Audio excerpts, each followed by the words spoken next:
International Correspondent Program 2024. Nice to meet you all. Firstly, I would like to emphasize that this presentation is not an academic presentation. However, I would like to illustrate some of the issues that can help ACCU consider the future training courses for participants, especially in Papua New Guinea and its neighbors. Firstly, I would like to talk a little bit of background about myself. I'm currently a graduate student at University of Tsukuba. My major is World Heritage Studies program, and I am affiliated to Conservation Science Seminar. I used to work with the Papua New Guinea National Museum and Art Gallery from 2014 to 2022. However, I am still affiliated through research, advice, and so on. As part of the alumni, I attended the ACCU training course on the theme, a study of museology, in the autumn of 2017 in Nara, Japan.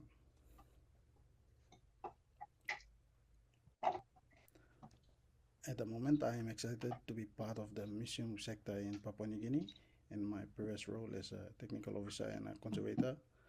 And my current efforts include short-term goals such as assessment of internal environment, providing training and staff, providing training to staff about some of the conservation practice, etc.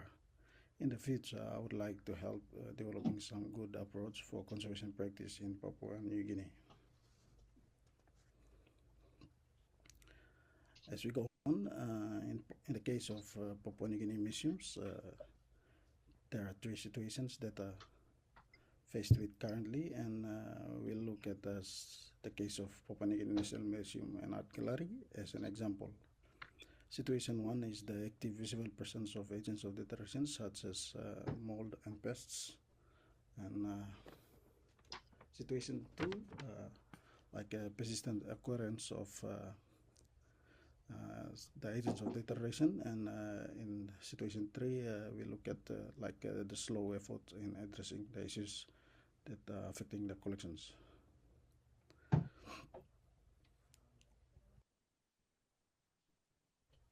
In my presentation, I would like to talk about two assessment types, and I would like to refer to it as assessment A and assessment B. This is basically done at the Papua New Guinea National Museum and Art Gallery. In assessment A, we look at some of the issues of agents of deterioration such as high light intensity, high relative humidity, and pollutants, etc. So let's look at light as our first case study or as a first illustration of the issues. So we conducted two observations of light intensity, the visible light intensity, and ultraviolet light UV exposure to the museum collections, basically in the gallery of Papua New Guinea National Museum and Art Gallery.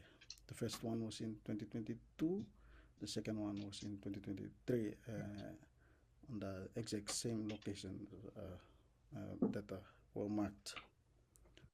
And as you can see, there is not much changes or improvements, despite the museum being advised about the dangers of visible light, high visible light, and high ultraviolet light.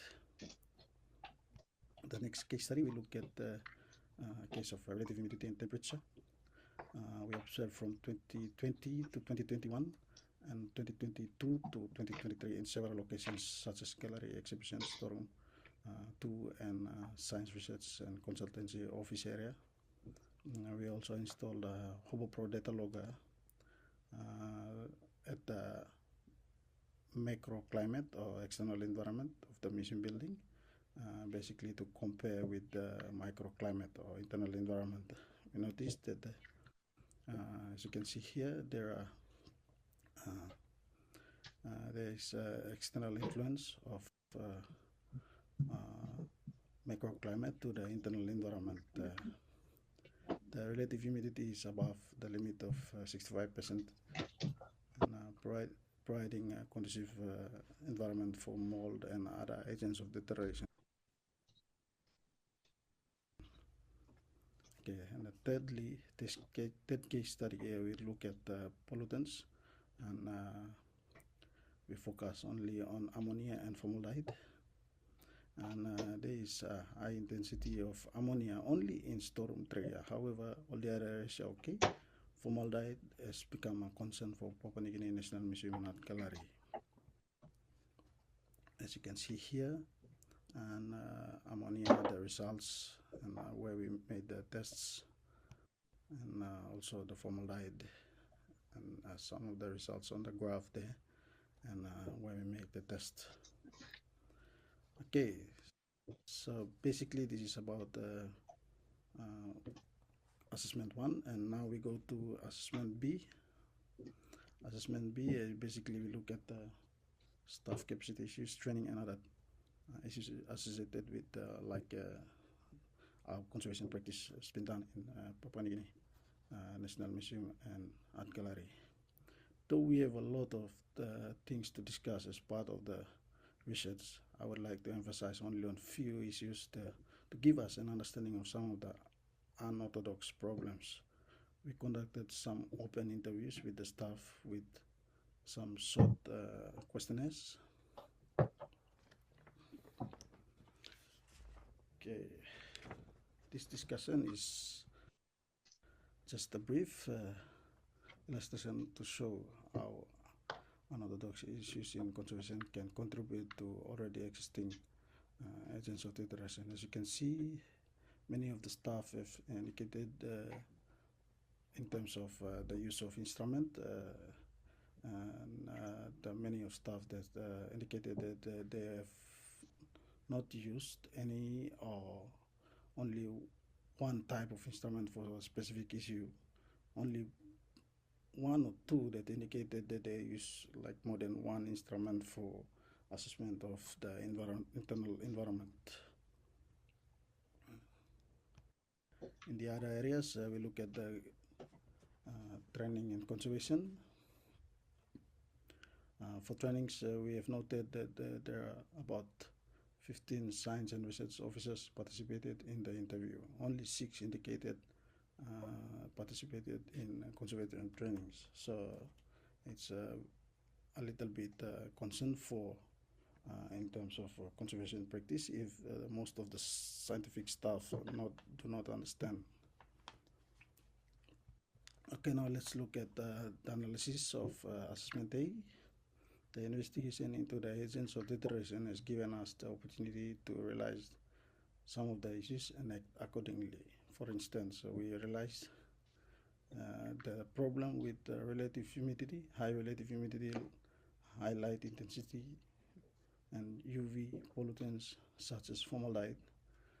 In this presentation, we can clearly see the potential of agents of deterioration to create harm to museum collections.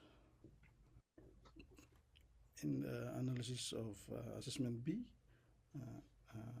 the analysis has indicated to us that the museum in Papua New Guinea should focus on unorthodox issues such as lack of knowledge and trainings, budget, low budget or increasing budget, good policies in terms of conservation, in terms of acquisition, etc. And concurrently with addressing the agents of deterioration such as pests, mold, high relative humidity, etc. I think we have come to the end of our presentation, and to summarize, we have noted that the staff lack of awareness of the internal environment, and the slow response is partly attributed to lack of enough training in conservation practice. The situation of agents of deterioration may change. The situation of agents of deterioration may change over time. However, the capacity building and good policies will have good impact on the museums in Papua New Guinea. I personally notice how important programs such as training offered by ACCU has helped me with my work. this is some of the reference that we use in our presentation, and we've come to the end of the presentation, and thank you everyone for your attention.